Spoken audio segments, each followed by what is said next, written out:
sure you guys can hear me because I'm not muted. Oh my goodness. This stream is going to be fucking wild because my camera's not working. All right. Hello, guys. Welcome to the live player ratings for Arsenal 6, West Ham 0. We smashed them. Before we get started, I know that this looks like very strange, but of course, as soon as I started to get ready for the stream, my camera said absolutely not. So I didn't want to like flake. So we're going to do it like this on my what's it called, on my phone. Hopefully you guys can like see me and all that kind of stuff. Let me know if you guys can see me and hear me. And this one might be a little bit shorter than usual because we're not going to be able to use all the graphics the way that I would like to, but listen, the show must go on. So make sure you guys are smashing the likes, like this video, subscribe to the channel, all that kind of stuff. I'm just going to play around and see if I can get some of the graphics up and stuff. This is just absolute nonsense as usual. Everything hates me. Okay. So we can do a little something. So yeah, make sure you guys are smashing the likes and all that kind of stuff. I actually want to do, let's see here. I actually want to do the poll for player of the match. So I'm going to go ahead and pop that up now. While you guys are getting into the chat and letting me know what you guys are thinking and feeling. I know this looks fucking weird. I know you're like, what is going on? But of course, like usual, as soon as I'm like, yeah, I'm ready. Life ain't ready for me. Life is just not ready for me. Technology is not ready for me. It just said, you know what? I don't want to connect to the computer. And I was just like, oh, okay, great. So anyways, what a performance, you guys. What a performance. Literally, the title of the show is Arsenal beat West Ham like they stole something. I almost said like a child that needed a whooping, but you know, I don't want people to be offended by that. So, but we whooped them. We absolutely whooped them. It was a fantastic performance and we needed it. We closed down the goal differential. We beat a team away from home in the top 8, I believe. Actually, let me pull up the standings now. Premier League, just stop your nonsense. Let's see. It says results. I hate this website so much. Stats. Where is the tables? Here we go. Okay. So, yeah, we beat somebody in the top half, which is great. I think before this game, the away from home, we had the highest team that we had beaten was 12th, which was I think Bournemouth. So yeah, this was definitely really needed. Yeah, West Ham sit 8th. So we were able to beat someone a lot higher in the table, which is great.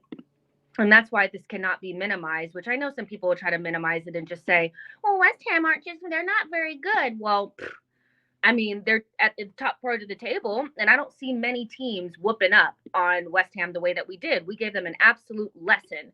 They were beat down. They were toe up from the flow up, and I love it. So we have so many contenders for man of the match, so I'm just going to throw a couple out there. Trossard, Gabriel, Ødegaard got 2 assists, and Saka. So I'm going to throw those one out there. I'm sure you guys will, say who you think. But listen, where's Kudus? Where was Kudus today?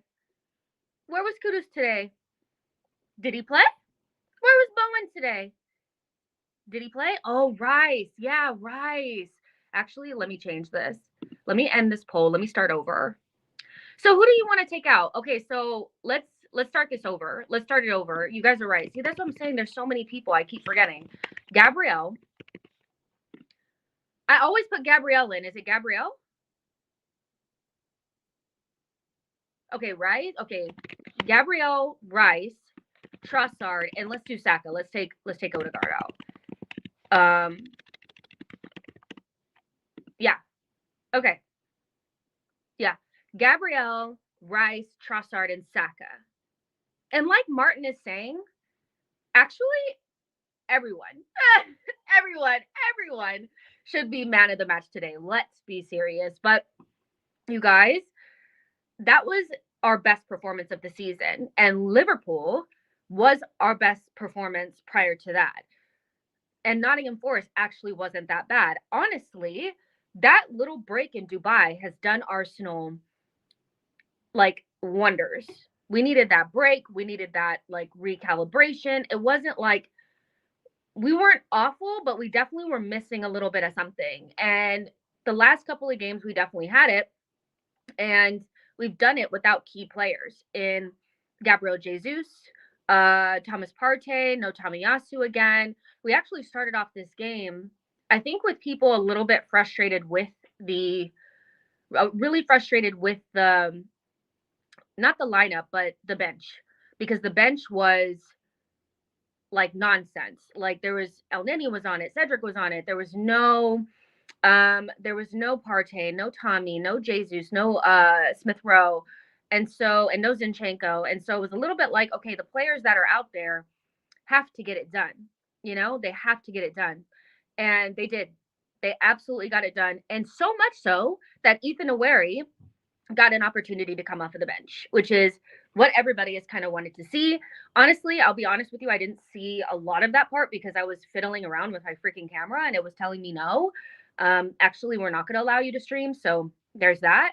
But overall, that was our best performance. And again, one of our best performances under Mikel Arteta. I feel like the last two times we beat teams 5-0, we beat Nottingham Forest last season 5-0. We beat Wolves 5-0 at the end of last season on the last day. And we beat Sheffield 5-0 and Palace 5-0, right? So like those are our 5-0s. This was better because all of those were at home. All of those were at home. This one was away to a team that's in the top 8. So it was incredible. It was an incredible performance. And they deserve that. They deserve that whooping. They deserve that lesson. I cannot stand West Ham after the summer. The way that they acted as though they were better than us because they won some Mickey Mouse European trophy. They're better than us because of that. You know, Declan Rice was making a mistake. All of that nonsense. They deserve that. They deserve that 110%. And so from my perspective, it was well overdue. It was the exact like underpinning, like that was the perfect underpinning performance from the Liverpool one because trust. Everybody was hoping that we beat Liverpool, but we would turn around and lose to West Ham. And so now it feels as though we can use these performances to go on a nice little run because this team, the way that they played today, can beat pretty much everybody. And again, we did it without key players. You know, we've spoken about this so many times about, oh my gosh, but, you know, against teams with deep blocks, we don't have the right players. Well, it didn't matter because we broke the game open with a set piece. They got nervous. We had another set piece. They got even more nervous. They conceded a penalty. And then the open play goal started to come. So we have found a way to win games in so many different ways. And that's important because Arsenal were kind of a one-trick pony for a long time. If we didn't score the perfect goal, we couldn't score. Now, whether it's on set pieces or, you know, really good goals or whatever, we're finding different ways to get the job done. And so it's making more difficult for teams to shut us down. The first couple of, you know, 25-30 minutes, it was kind of the same, trying to break them down. But we were on their necks. And I'll tell you, one player that was on their neck from minute 1 was Bukayo Saka. Bukayo Saka was on West Ham's neck from minute 1. From minute 1, he was on their necks.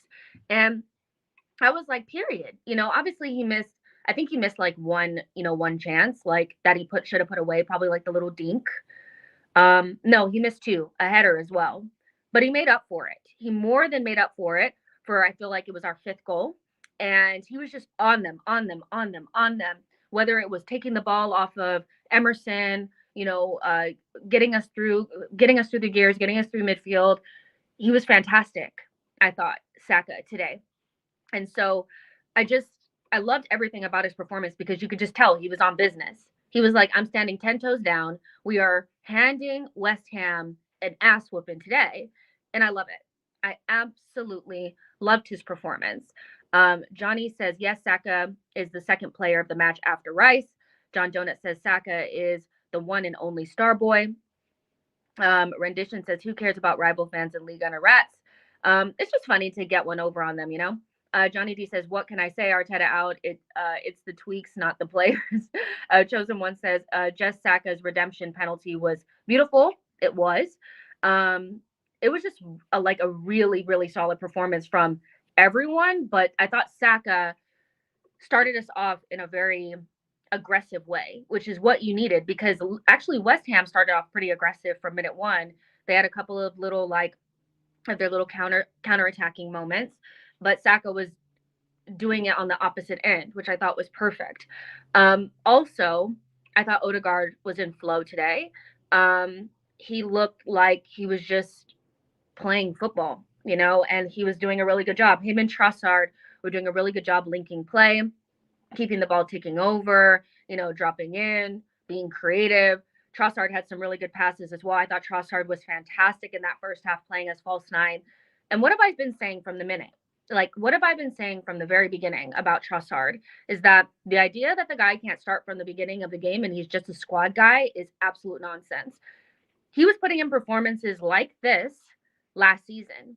He was putting in performances like this last season when Jesus was injured from the beginning, from the start. He was. He played against Crystal Palace at home, Leeds at home, Fulham away. He was putting in these performances, Leicester away. He was putting in these types of performances. People thought that dip in form meant that he could only come off of the bench. I think Trossard is one of the best squad players that we've had in a very long time. One that you can really trust to come up with big goals at big times, make sure that our starting 11 doesn't look weakened when we don't have somebody. And in the false nine position is where he needs to stay. He is a goal scorer. Trossard is a goal scorer. He might have had like 4 or 5 shots today or 4 or 5 opportunities today. He scored 1 goal, but he could have scored more. Trossard is the perfect replacement for Jesus when Jesus is not there to keep that false nine position looking the way and performing the way that we expect it to.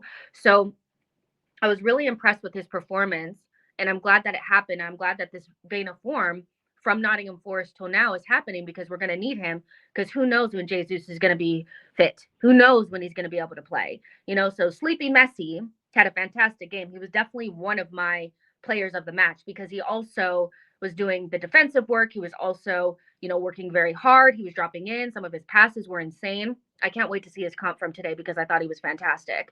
Again, if you guys are just joining, there's 200 of you guys in here. Don't mind me. My camera just said, F you.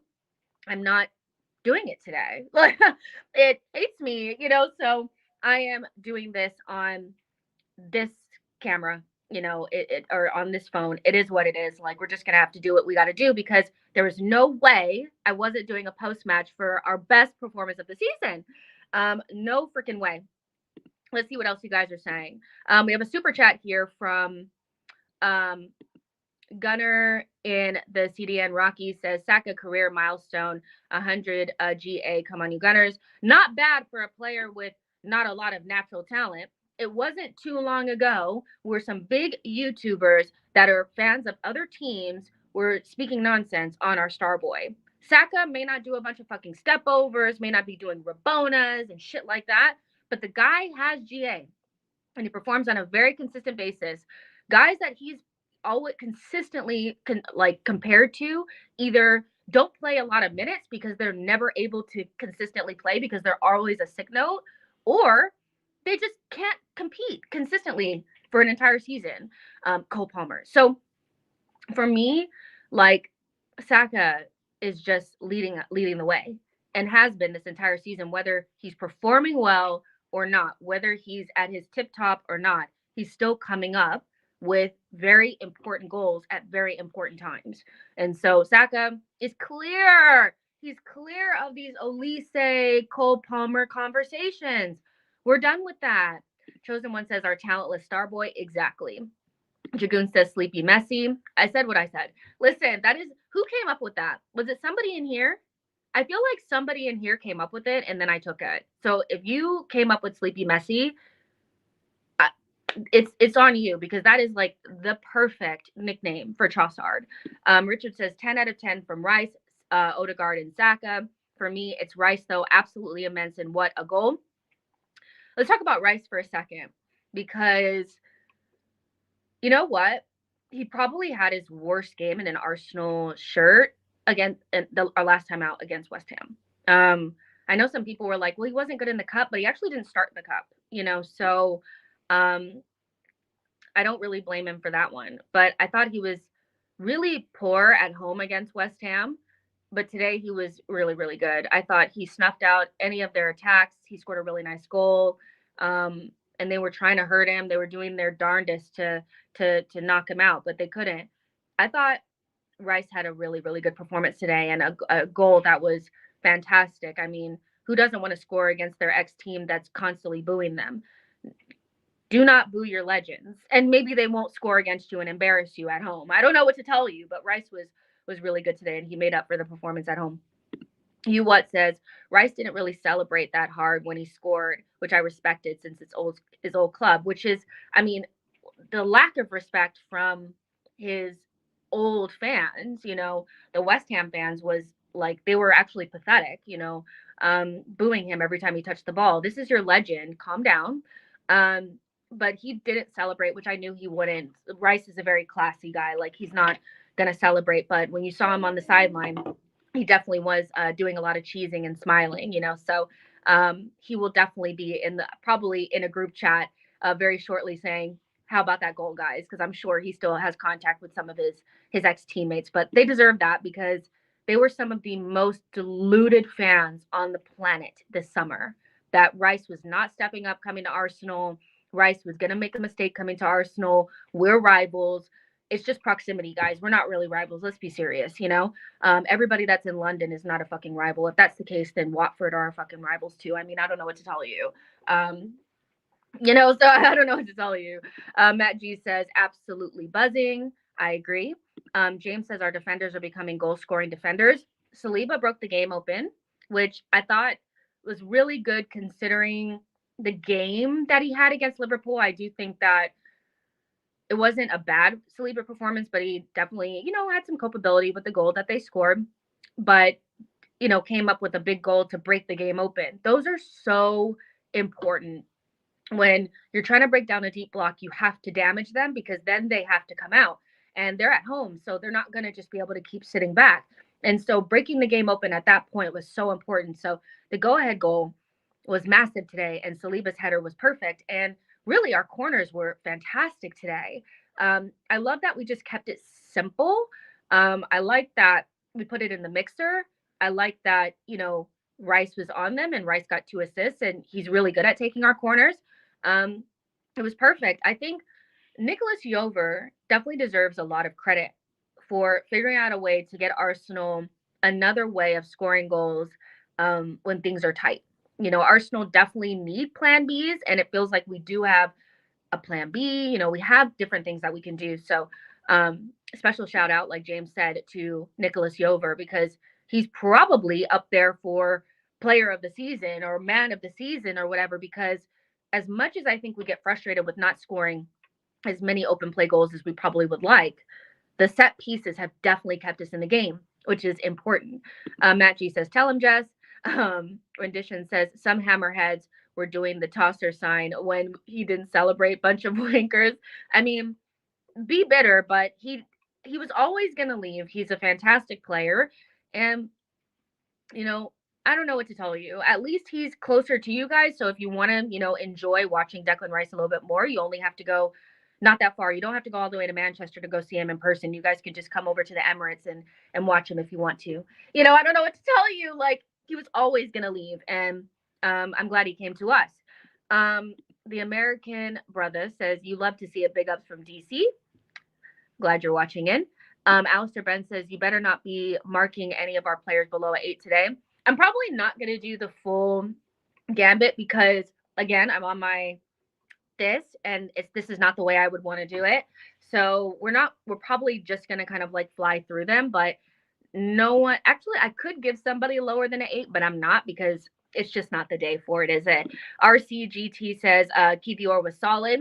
Listen, beyond that one little mistake that he made at the very beginning where I was like, oh shit, Kiwi, wake up, wake up. We're playing now. Beyond that, I thought Kiwior was really good. He pocketed Kudus. He pocketed Kudus. Kudus couldn't do anything against him. He was switching from side to side and he couldn't get anything. So well done, Kiwi, because we needed him. No Tommy, no Zinni. So backs against the wall. You have to play who you have.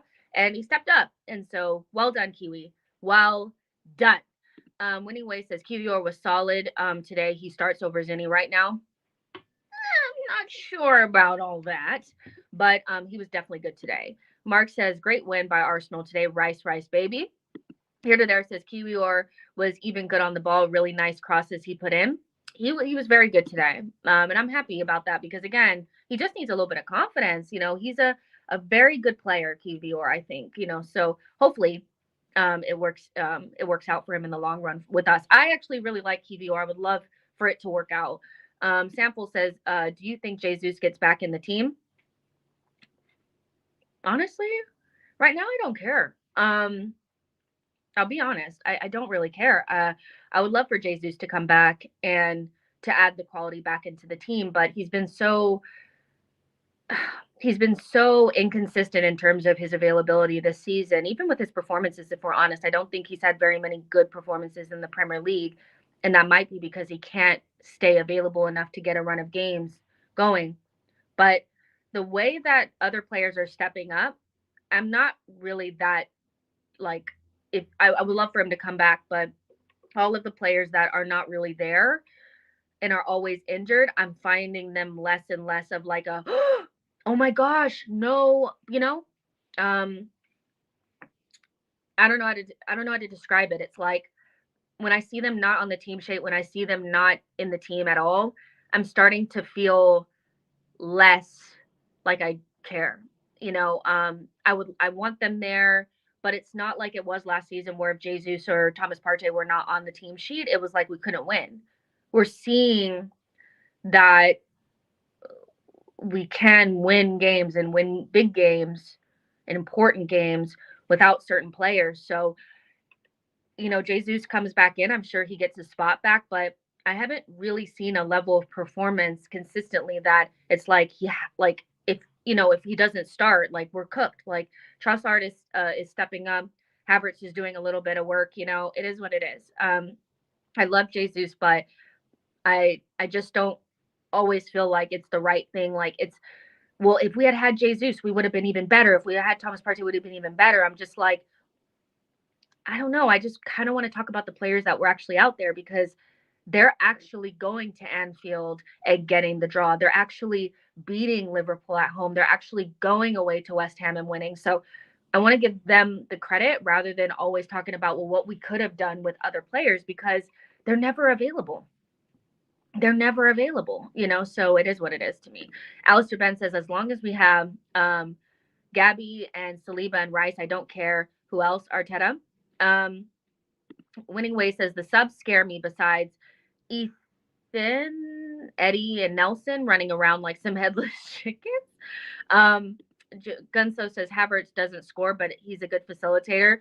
He's just a very selfless player out there. I feel like his role in the team is very much, like you said, a facilitator. He sets the stage and he sets things up for us in terms of like doing the dirty work, doing the things that other people are not doing so that other people can shine.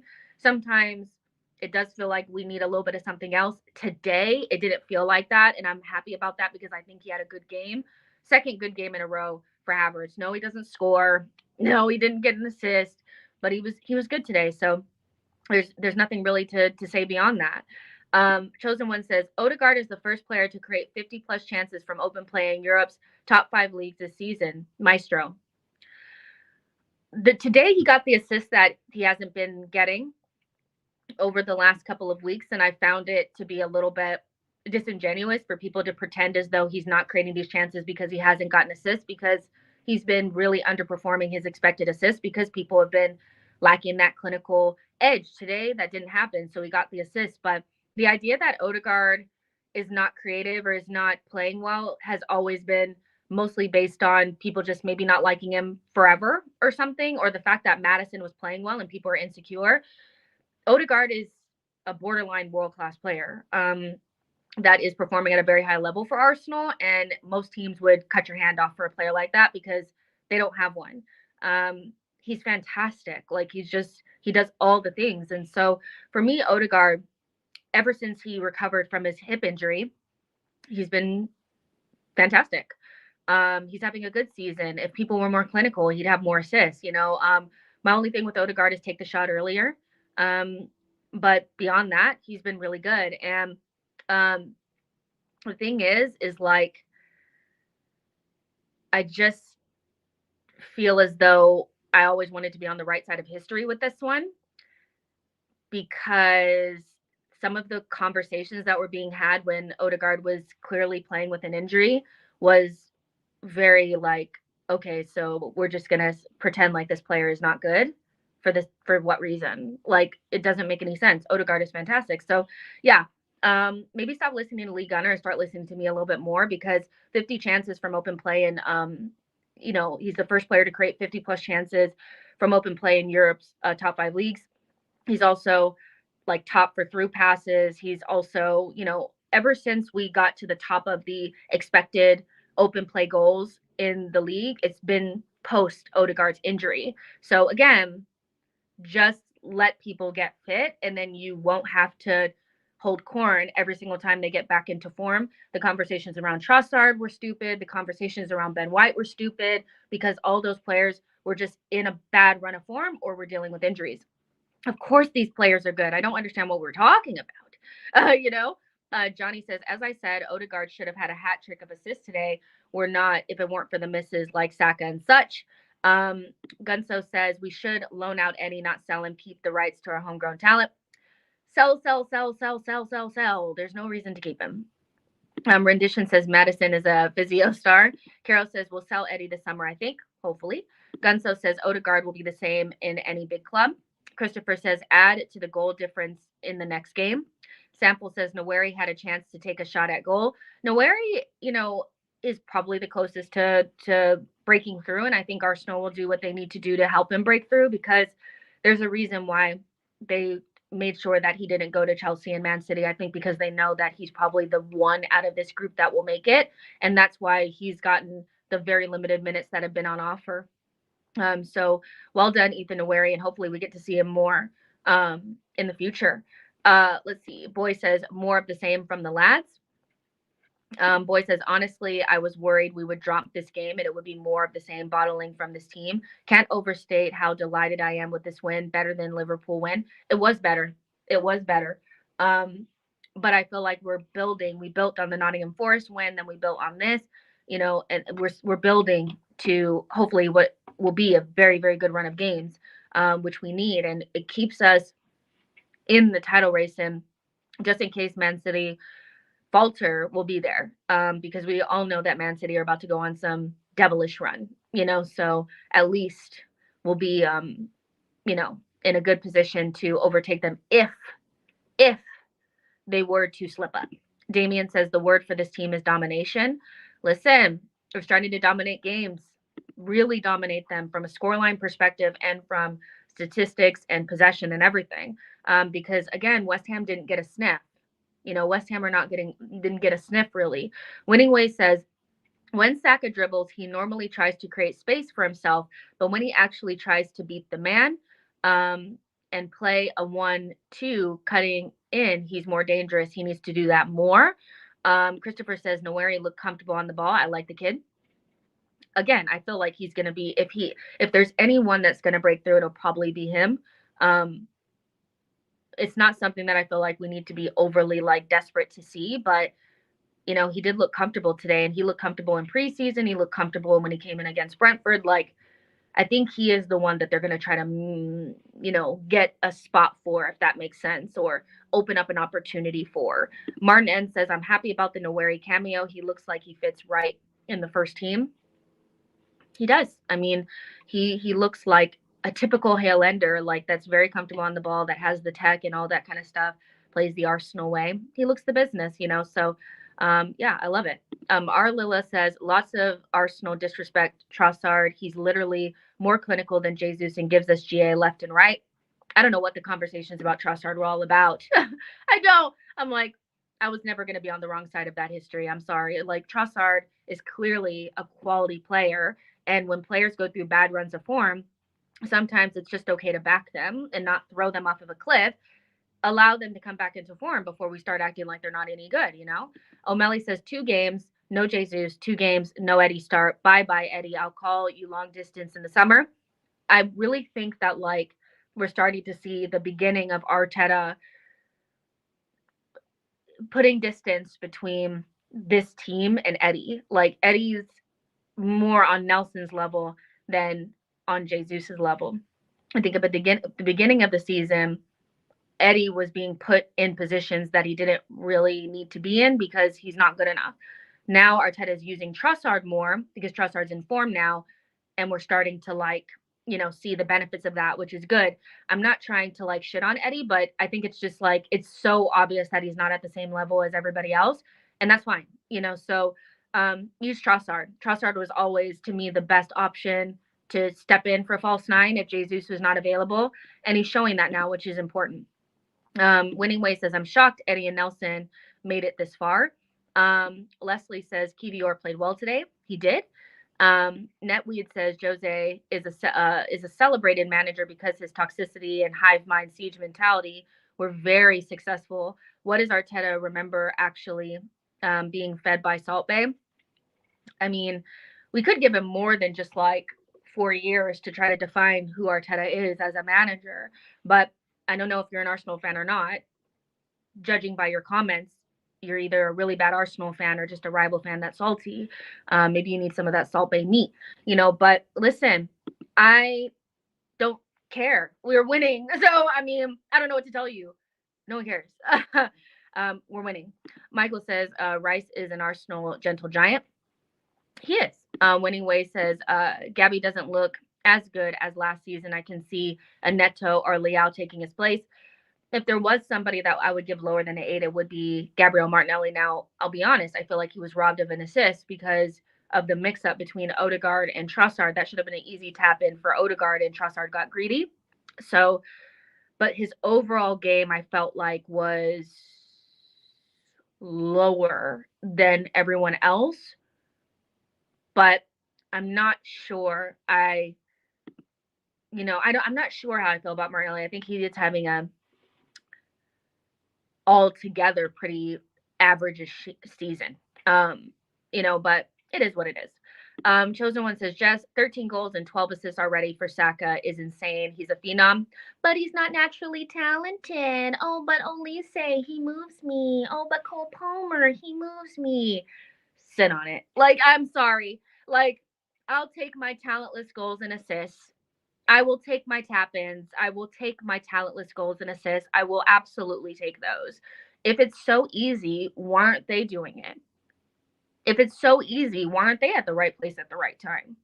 Saka is beyond these players. Like, he's beyond them. I don't know why we're these conversations, like, be serious, you know. Chosen One says, I actually thought Nelly was good today. It's interesting. It may require a rewatch, and I will definitely do a rewatch for this game for sure. It may require a rewatch. I'm not saying that I think that he was awful. I feel like maybe there just wasn't enough moments for Martinelli as there were for Saka and Ødegaard and Trossard. We were going to the right a lot. And I feel like when we play with Rice as the lone pivot, we tend to always go to Saka's side. I feel like Declan definitely goes to the right, but when we play with Jorginho and Rice, we tend to go to the left a little bit more equally. I don't know if you guys feel that as well, but when Rice is the lone, we always go to the right a lot more, which could be a reason why, Martinelli doesn't get enough, you know. What says, to be fair, Chelsea needs something to be positive about. Don't blame them for clinging to Cole Palmer. Listen, Cole Palmer is a good player, but every single time that their little stinky ass players, whether it's a Noni, Nwaneri, or whoever scores a little funky ass goal. It's but Saka this, but Saka that. Saka's we are on a whole different conversation, baby. We're having a totally different conversation. We're not in the breakthrough stage. We're in the we broke through and we're established now. Okay. John Donut says, what an incredible, talented, and genuine young man Saka is. Did you see what Luke Shaw said about him? How sweet. I mean, everybody loves Saka. He's so lovable. He's so sweet, but he's a silent killer. He is. He'll drop it right on your head top if you're not ready for it. So I'm loving this Saka season. I think it's showing that he's really establishing himself as one of the best right wingers for sure, because no matter what his performances kind of are, whether they're lower or higher, he tends to get the GA, which is the mark of a world class player. That's all I'm going to say. John P says Saka, to be honest, really should have had a hat trick even before he actually scored. He can get much better. He can. Absolutely. Leslie says Foden, not even at the same level as Saka. The conversation around Foden and Saka is that Foden is probably the one player that I would say is like has that, if you want to call it the natural talent thing, like he has the thing, and what he does is like would move people. It's aesthetically pleasing, but he also has the end product to back it up. And so when he is on a good streak, he's a fantastic player, but I don't even think they're the same in terms of the position that they play or anything. I feel like Foden is he's phenomenal. But every time Foden has a couple of good games, it's like, well, Saka's shit. He's not as good or whatever. I think they're kind of on the same level because Saka does all the extra shit and Foden just kind of performs at his level because he has the natural talent or whatever. But it evens itself out because Saka has other natural things that make him so good, but aren't as aesthetically pleasing. So no, he's not going to be the tight dribbler that Foden is, tight spaces, whatever, clever little passes. Saka's just going to run over you. Like he's just going to run over you. He's going to keep the ball, his strength, his balance, and all those types of things. But those aren't the things that people consider talent, balance, and using your body in different ways to get beyond players and using your pace and skill and all those types of things. All they care about is fucking step overs. And so they're two completely different players that really, I think, if you use them together would be fantastic, Southgate, but it is what it is. John P says comparing Foden and Saka all the time is weird, like me saying Saliba is better than Foden. Who cares? Who does care, Listen, who else do we want to talk about? We got a clean sheet, which I feel like is super important at this stage too, because I felt like we had gotten a little sloppy at the back. Not giving away snips. Unless we give them a goal, they're not really scoring, which I kind of like. The last two goals that we conceded were mostly due to the fact that Arsenal made some big errors. I feel as though the goal that Nottingham Forest scored and then the goal that Liverpool scored were both like kind of like the same-ish, tentative at the back, not clearing your lines, whatever. So if we can not make a mistake, other teams tend not to score. We kept Liverpool very quiet at home. We kept Man City really quiet at home. Nobody's really getting a sniff. And so if we can just add that clinical finishing, that's what where the dominance comes in. And so I just want to shout out like our defense. I thought Ben White had another good game. I thought Saliba was really good today. I thought Gabriel was really good today. Kiwior, and also Raya, because he did make a save. It didn't matter, but it is what it is. Let's see. Chosen One says, just the hate Saka gets is the same type of hate Salah gets. Mo doesn't move people, but he destroys their team every time. I agree. The guy says Rodrigo is clear. I can't lie. Listen, it would be really interesting if Saka played in a league like La Liga for a really dominant side. I bet you he would get this like the same GA as those players. It's just when you're fucking Brazilian, you're always gonna.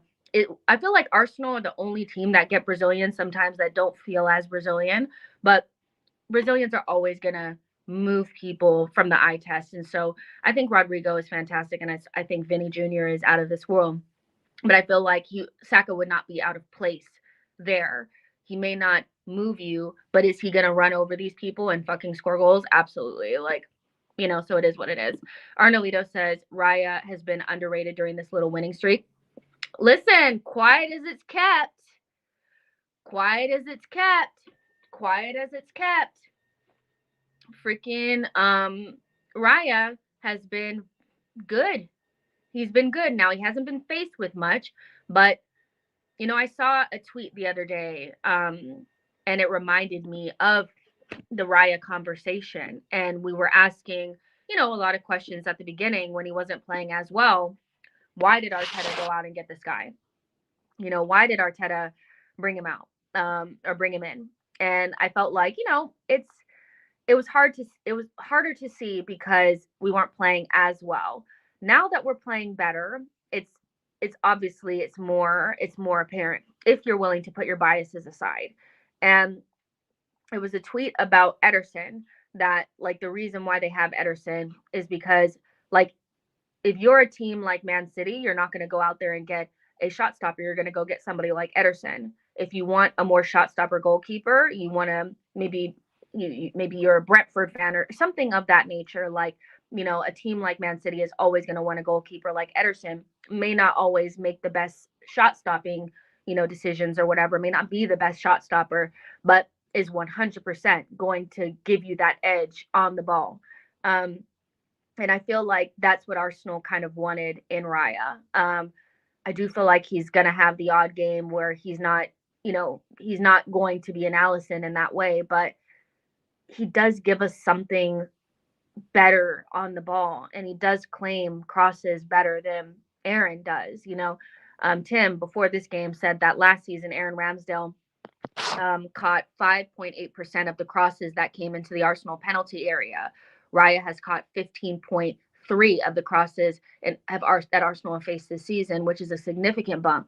When you also think about his proactiveness on the ball to get the ball out and how he, facilitates that box in the back line to help us build out from the back, you can just see it. It's very obvious, so hopefully we're over the conversations around why have we bought in Raya. I think we all know why. All the things that I spoke about before, the claiming crosses, the better on the ball, is all starting to show up now that he's settled in.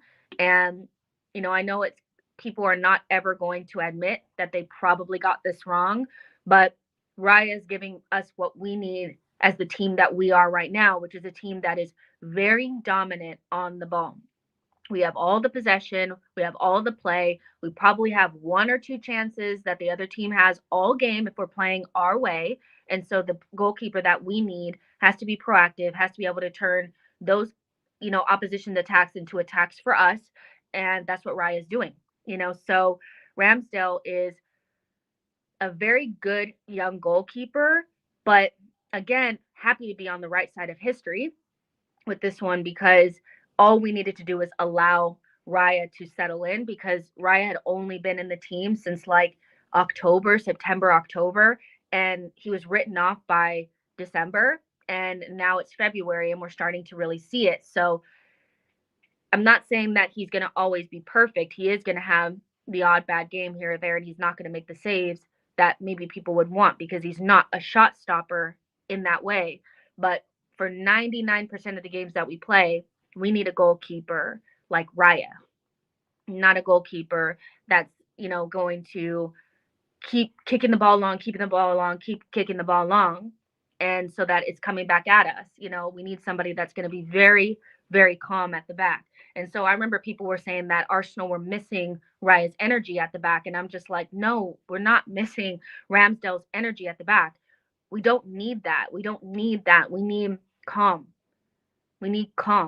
So I like what I'm seeing from Raya. Post the Luton, where he was absolutely diabolical, I think he's been pretty good. Let's see.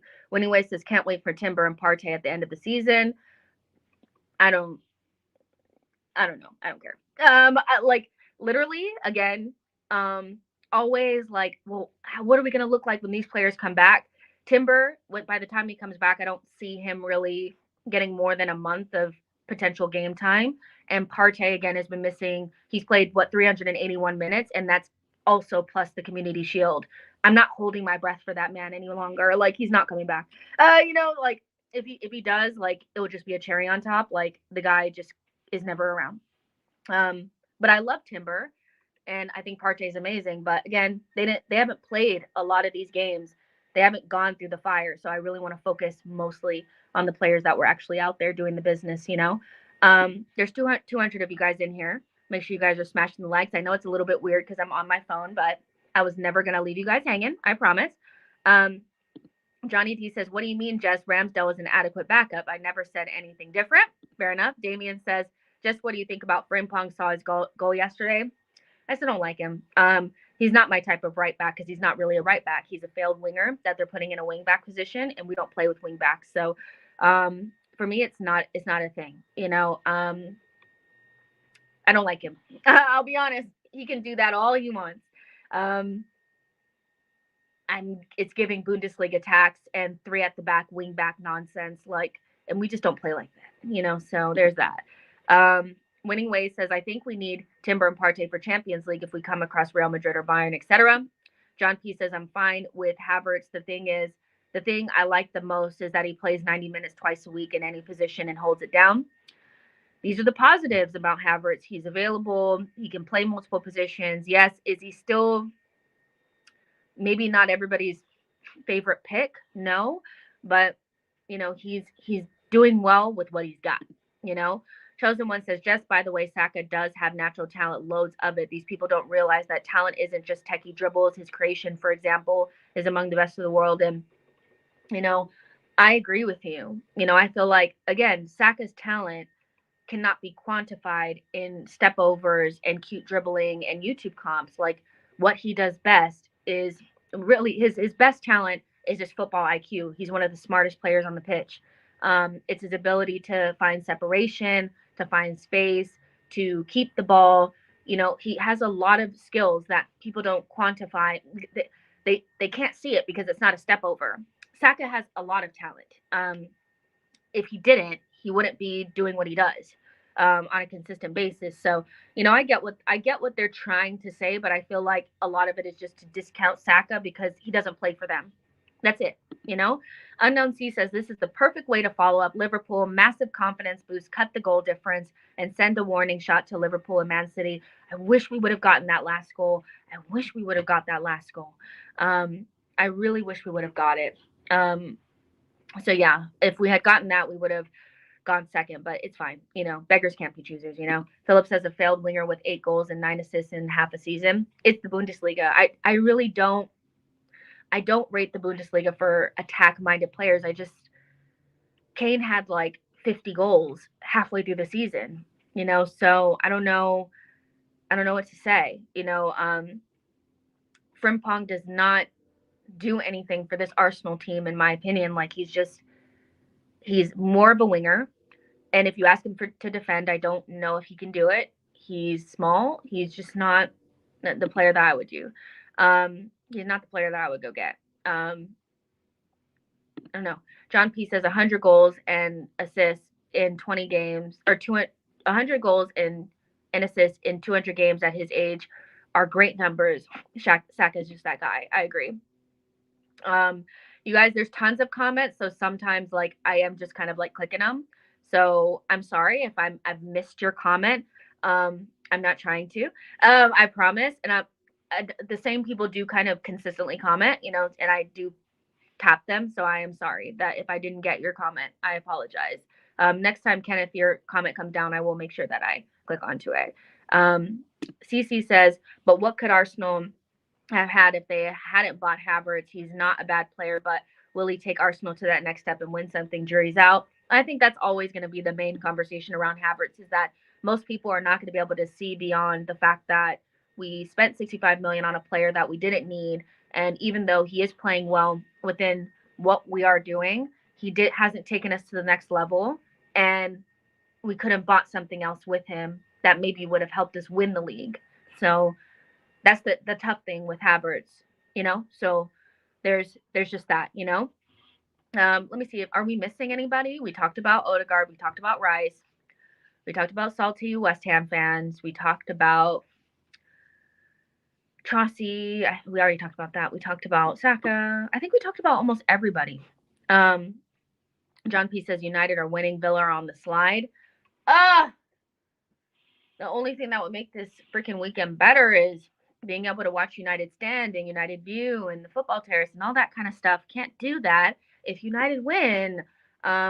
Yeah, definitely Villa are on the slide, and it makes me so sick to my stomach that we did not beat them because they were never as good as people were making them out to seem, and it was only really annoying Arsenal fans that were on their knees for freaking Emery. I'm sorry, like the one of the worst periods of time in in this fan base was when people were on their knees for Emery again. Like, not because they wanted him back at the club, but just because they wanted to go in on Mikel. I will go in on Mikel when I feel like he deserves it, but it's never going to be because of Emery. I lived through Emery. Emery was awful. The football was terrible. He was never good enough. He was never good enough, So even if you don't think Mikel was good enough, using Unai fucking Emery was diabolical. But Arsenal fans that hate Mikel will use absolutely anything to beat him over the head with, you know? Even if it's Emery. Emery, of all people, we had him. We know. And a lot of the rivals that were using it as well would not take Emery at their club, So, no, I don't care.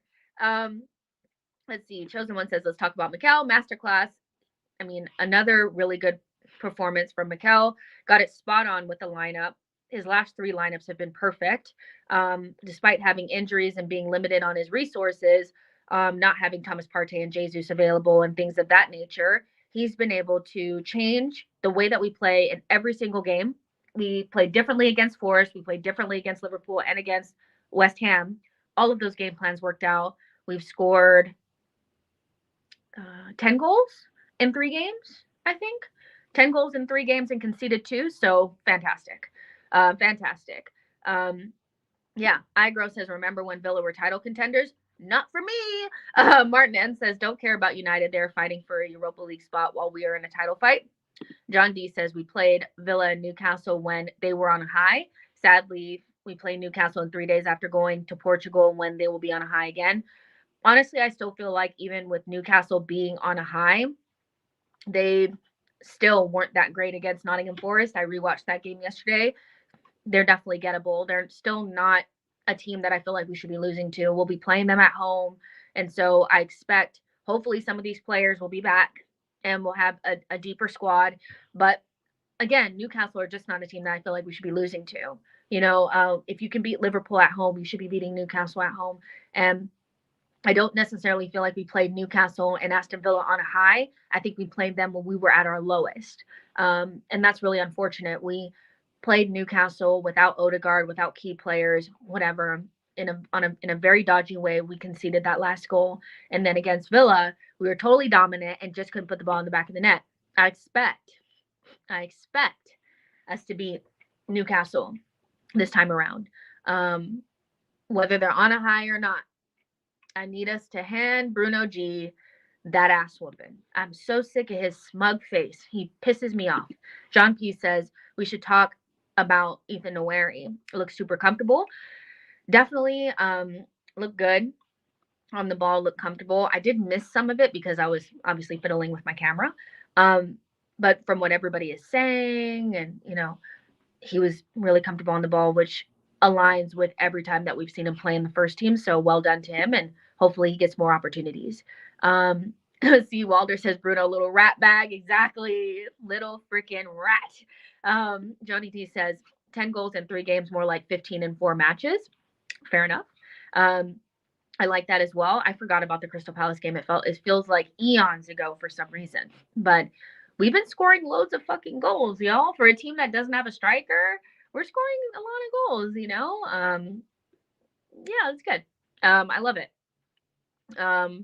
Let's see. Boy says we dropped our chance of winning the league in December, guys. This is really vibes cartel to the end of the season unless City managed to drop 2 games somewhere. And here's the thing. It's like, I kind of agree with you, but at the same time, like, it's important to be in a position to stay in a position to overtake them if the opportunity does present itself, but also to be in the title race. It's really important. I know that we had a difficult December and we kind of threw it away there, but you still have to keep hope alive in some way, so that's kind of where I'm at with it. Chelsea ain't gonna do shit, y'all. Chelsea are so bad. I wish I could count on them to nick a point or something, but they're so bad. They're so bad, so yeah, there's that. But listen, I'm going to go. I have to figure out my camera situation because we are about to record a Canon Club right now. So that will come out tomorrow. It'll be out early because we actually get to record it today, which is great. Me and Femi and Harry. So make sure you guys check that out tomorrow. Make sure you guys like this video, subscribe to the channel, all that jazz. Brito, thank you so much for your super chat. Says, just hope to see you next Forever podcast. I'm sure I'll be back on there whenever Jordan is not available, which is kind of like always nowadays. No, I'm just joking. But thank you so much for your super chat. But make sure you guys smash the likes on the way out. What a fantastic win. Don't let loser Arsenal fans that are always bitter about something take this away from you. Just enjoy. Just enjoy, Enjoy the rest of your guys' weekend, and I'll talk to you guys soon. Bye, guys.